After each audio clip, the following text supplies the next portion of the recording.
کہا کہ فلاح پانا تمہاری ضرورت ہے، اور فلاح کیسے ہوگی؟ تزکیے سے حاصل ہوگی۔ اور تزکیہ کیا ہے؟ تزکیہ تمہارے باطن کی ستھرائی کا نام ہے، اندر کی پاکیزگی کا نام ہے، تمہارے دامن کی عفت کا نام ہے، تمہارے خیالوں اور سوچوں کی طہارت کا نام ہے، تمہارے طرز معاشرت کی خوبصورتی کا نام ہے، تمہارے انداز حیات کی ندرت کا نام ہے، تمہاری زندگی کا جمال تزکیہ ہے، خوبصورتی تزکیہ ہے۔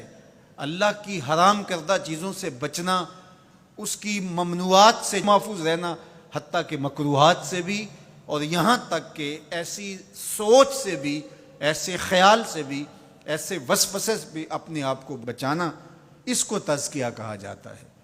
اور اللہ تعالیٰ جل شانہ نے یہاں ارشاد فرمایا قد افلح من تزکا، جس نے اپنے اندر کو ستھرا کر لیا۔ باہر تو مل مل کے سارے ہی دھوتے ہیں، لباس پہ بھی سلوٹ نہیں پڑنے دیتے، اور اپنے بدن پہ ایک ریزہ مٹی کا بھی پڑ جائے تو وہ بھی جھاڑتے ہیں۔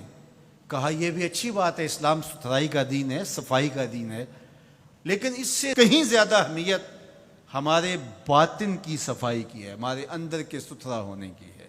تزکیہ مقصود ہے۔ اب یہ تزکیہ کس طرح ہم حاصل کریں؟ ایک تو اسی آیت کریمہ میں ارشاد فرمایا فذکر اسم ربہ، اپنے رب کا نام ذکر کیا، نام پکارا، یعنی ذکر الہی یہ حصول تزکیہ کا سبب ہوا۔ فصلی، اور دوسری بات ارشاد فرمائی نماز۔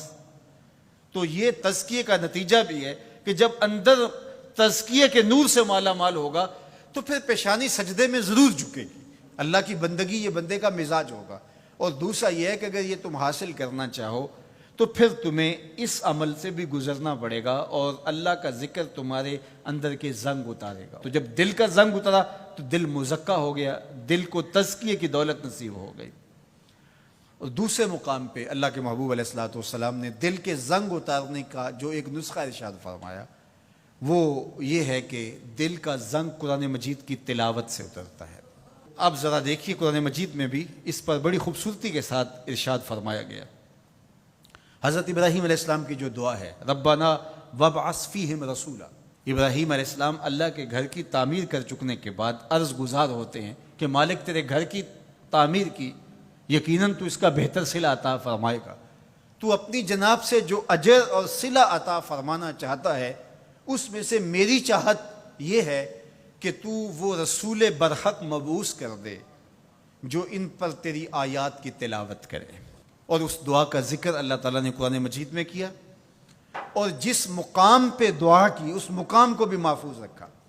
واتخذوا من مقام ابراہیم مصلی، کہا اس کو جائے نماز بنا لو۔ آپ نے حج یا عمرے کی سعادت پائی ہو تو وہاں مطاف سے تو ہر رکاوٹ اٹھائی جاتی ہے کہ طواف کرنے والوں کو کوئی دقت نہ ہو، اور یہاں یہ پتھر نصب کیا ہوا ہے، یا اللہ تیرے گھر کے سامنے یہ پتھر تو نے تو پتھروں سے دور ہٹایا تھا، لیکن اس پتھر کے نیڑے آ کے سجدہ کرنے کا کہا گیا۔ واتخذوا من مقام ابراہیم مصلی، طواف کر لیا، عمرہ کر لیا، حج کی سعادت پائی، طواف زیارت کر لیا، لیکن کہا کہ تمہارا طواف نہیں مانوں گا جب تک 2 رکعت یہاں نہیں پڑھو گے جہاں میرے یار کے قدم لگے۔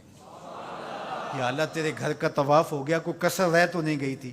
کہا محبت کی بولی جانتے ہو تو یار کا ڈیرا اچھا لگتا ہے، اتنی دیر تک تمہارا طواف ہی قبول نہیں جب تک یہاں ماتھا نہیں رگڑو گے جہاں میرے یار کے، میرے خلیل کے قدم لگے۔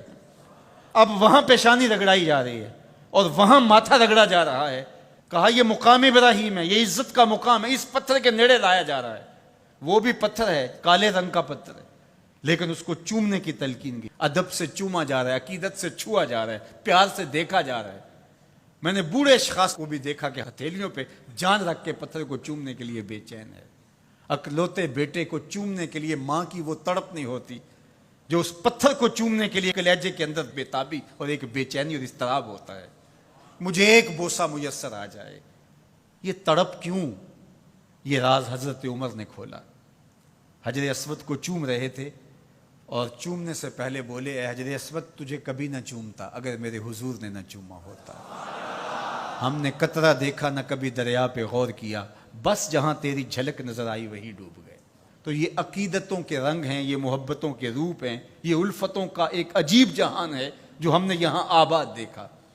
تو یہ پتھر ہو کر کے بھی عزتوں کا ظرف قرار پایا اور اس کو سینے کعبہ کے اندر نصب کر دیا گیا. کہا یہ نشان ہے, یہ شاعر اللہ میں سے ہے, یہ جائے نماز بنا لو. یہ عزتوں کا ظرف قرار پایا. اس کو یہ عزت کیوں ملی؟ اس لیے کہ حضرت خلیل اللہ کے قدم لگے. اچھا, کیا حضرت ابراہیم کے قدم ساری زندگی اسی پتھر پہ لگے یا کسی اور پتھر پہ بھی لگے؟ ظاہر ہے یہ سارا علاقہ ہی پتھریلا تھا, ان کے قدم تو جگہ جگہ لگے, لیکن کسی اور پتھر کو محفوظ نہیں کیا گیا. اس پتھر کو محفوظ کیوں کیا گیا؟ اس لیے کہ اس پتھر کی چھاتی پہ کھڑے ہو کے حضرت خلیل نے میرے رسول کے لیے دعا مانگی تھی. جہاں حضور کا ذکر ہوا وہ پتھر بھی نشان بن گیا اور موجود رہا.